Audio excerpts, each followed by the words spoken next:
It's not. It's a wet browser.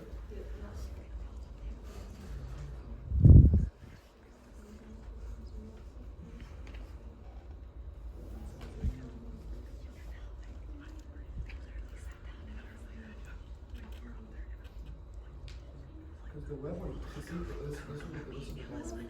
it's right here.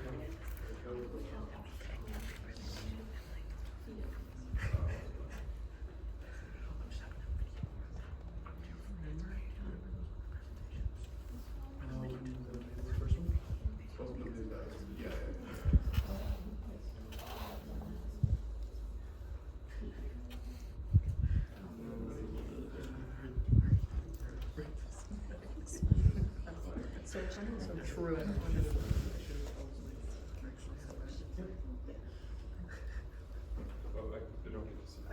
Okay, we'll make it work. Hi, my name is Kale Wan, and I am developing a device for long-term pulmonary care. So, I think the wall just unplugged for something like that. All right, so imagine this. You're going to the ski resort for the first time and you don't know how long.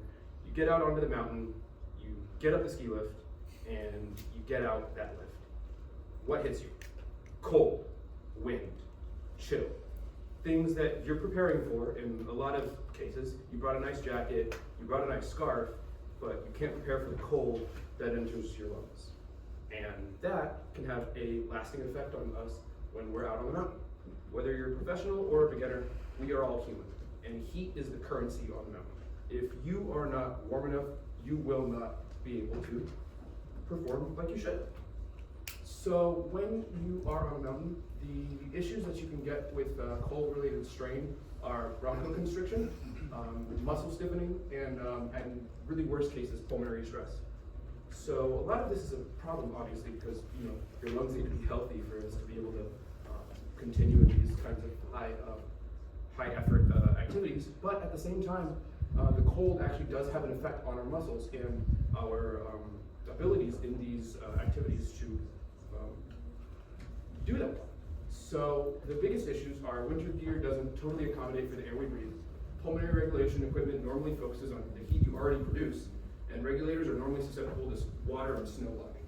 So the products that normally exist on the market are either foam-lined regulators or some form of a mask that just uses the latent heat that comes out of their mouth, trying to trap that, letting the wind out or the air out, and letting you pull in new air to try to use that heat. The problem is, if you're in sub-zero temperatures, if you're in any cold temperatures, the amount of heat that your body produces may not be enough to provide subsequent warmth. But a lot of these products don't focus on adding heat to the system. They focus on using the heat that's already there or just trying to be more efficient with it. The only products on the market that do add heat do it electronically, which, yeah, that's nice, but if you're on a mountain and it dies, what's the point?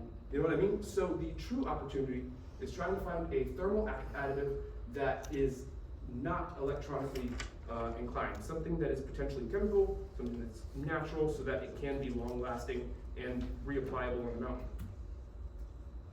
Like I said, the big issues with these were latent heat reliance, environment, and product longevity. So my product solution is to design a low-tech, long-term solution to pulmonary strain that doesn't rely solely on latent heat storage. And that's where I got here, to Xyro. Tell me that you want me, you don't want me, girl, I know that you lying. Scheming on my love, scheming on my love, scheming on my love. Tell me that you want me, you don't want me, girl, I know that you lying. Scheming on my love, scheming on my love, scheming on my love. So,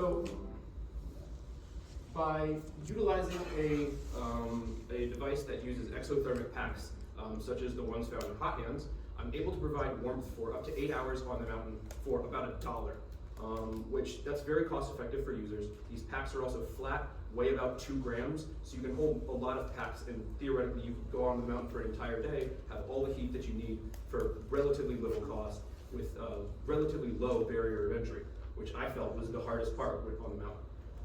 And yeah, so I developed this product to utilize exothermic packs to provide latent heat storage to users.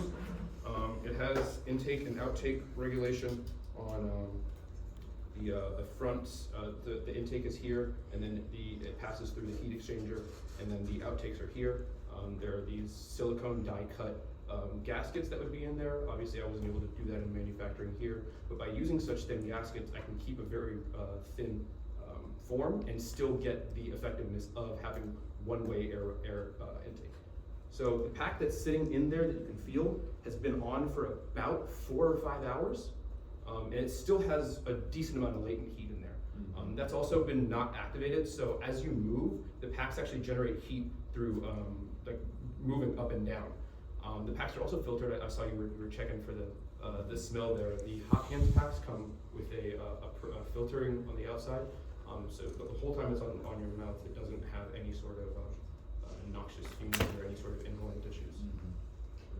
So I wonder, the other problem on the mountain is the low oxygen. And there's not much that I could do to solve that unless I started bringing oxygen packs, which. Well, I'm wondering if this is hindering the amount of oxygen. In that case, I tried to make it so the slots still allowed for a decent amount of airflow.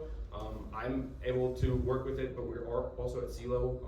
Whenever I go to visit my family in Colorado, I guess I can give it a good shot. But in actual manufacturing, that would just be things that would be fine-tuned to get it to a point where those vents were working at a manufacturable level. This is again in prototyping, but the concept I feel is 100% there.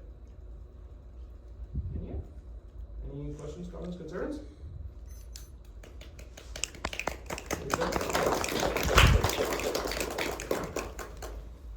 I like that you're utilizing the hand packs, but it's something that skiers already buy and have. And they're already on the mountain. Right. I think if you can go to the ski shop and restock, then it's something that my users will need to purchase from me, you know. What are you thinking of the front material being made out of? The front material would be some SEBS plastic, because it's a thermoplastic. It's pretty good at retaining heat, and it's still flexible.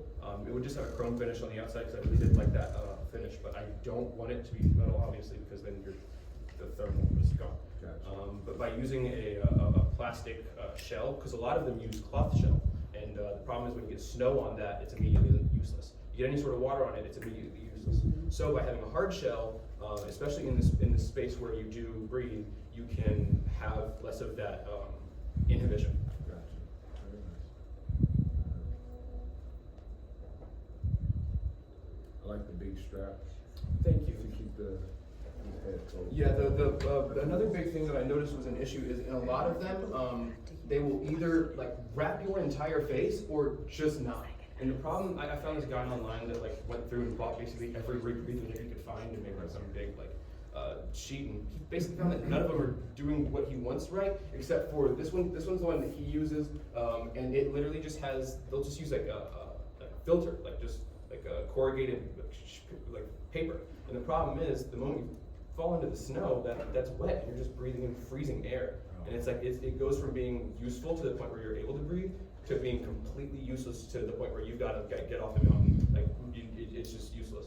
And so I wanted to try to make something that would stop that at all costs for the user, while still keeping their cheeks, their ears, all those big spots where you do have a lot of heat loss.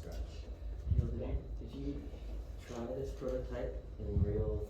Oh, I didn't get to go to the winter areas. I wish I did during class, but I put on my mask and I worked out to see if I was still able to breathe. And you're right, I did have a little bit of issues, but it was just, you know, it's a prototype. It's not fully like the airways haven't been tested in a factory. But as far as like it goes, the airways they used to be a lot wider, but I noticed that I was able to bring them down and still get that level of oxygen that I needed.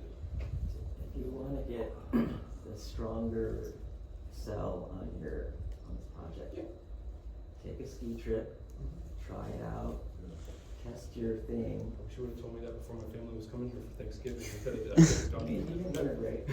So my point is, it isn't validated yet. Right? Like, you need to try this thing out, test it, see how it works as it is, and then see if there's anything that you can find on it, or even to show that, hey, this keeps the temperature at whatever. Yeah, like put like a like some sort of like thermometer. Some Yeah. kind of, we could say whatever we want, right? It's Mhm. only, the proof is, Yeah. you have to show the proof. And it's just doing that refinement is now what, like, in studio it can be a little hard to go from like a sketch to a fully like thesis paper level like product, but now this time that I have between the submission of this project and the end of this studio, I get to refine the product, redesign, and kind of elevate it even further. Because I really do want to submit this. I think it's a very good opportunity, and I've never seen it in the market like You might find like a commercial meat. yeah, go down to the Kroger and ask them if I can go into the Quite meat literally. locker. Quite literally. No, literally. Oh, yeah, Oh, that's the not that bad. Costco milk Oh, section. yeah, the Costco. Freezing. That's a good idea. That's a good idea.